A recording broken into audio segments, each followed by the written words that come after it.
Hi friends, আবারও চলে এলাম একটি নতুন ব্লগ নিয়ে। চট্টগ্রামে যাওয়ার পর মনে হলো সবার আগে যাই ইস্কন মন্দির, প্রবর্তক ইস্কন মন্দির। অনেক সুন্দর, গিয়ে ভগবানের দর্শন করে আসি। প্রথমেই গেলাম, গিয়ে দেখি যে প্রচুর মানুষ আছে, কিন্তু অনেক গরম ছিল। গরমের জন্য আমরা ফ্লোরে ভালো করে পায়ে দিতে পারছিলাম না। অনেক সুন্দর মন্দিরটা, অনেক বড়। মেইন মন্দিরটা ছিল দ্বিতীয় তলায়। তারপর কিছুক্ষণ বাহিরে ঘোরাঘুরি করে গেলাম ভগবানকে দর্শন করতে। দ্বারের সামনে দুজন ভগবানের মূর্তি ছিল, অনেক সুন্দর। তাদের কারুকাজগুলাও অনেক সুন্দর ছিল। চারিদিকে শুধু ছবি আছে, সেগুলো আমরা দেখছিলাম ঘুরে ঘুরে। দেখতে অনেক ভালো লাগছিল।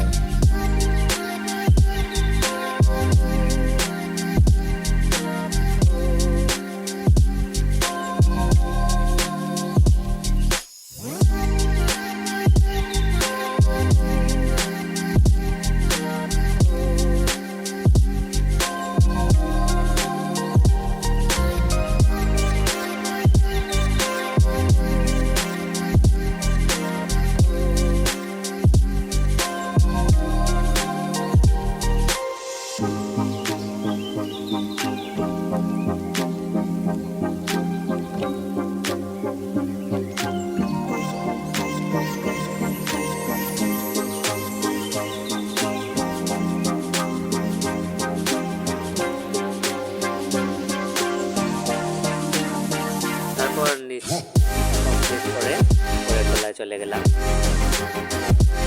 উপরে গিয়ে আর ভগবানের দর্শন হলো না।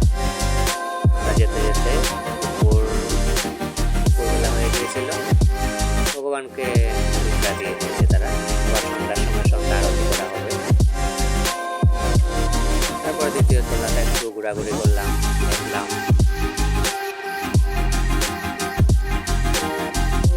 দ্বিতীয় তলাটাও অনেক সুন্দর ছিল। চারিদিকে ভগবানের ছবি আর্ট করা।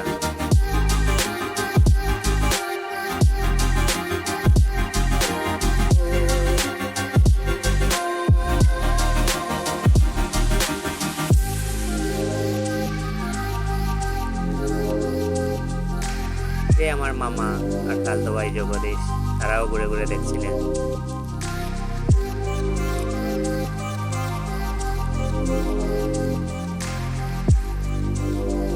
মন্দিরটা অনেকই সুন্দর ছিল, অনেক বড় ছিল।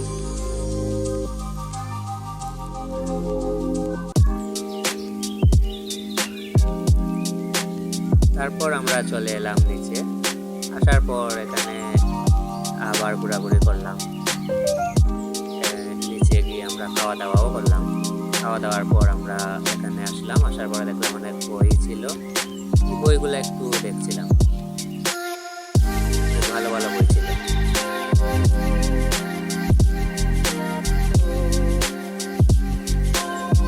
তারপর মন্দির আমরা পরিদর্শন করে তারপর আমরা পতেঙ্গার উদ্দেশ্যে যাত্রা করব।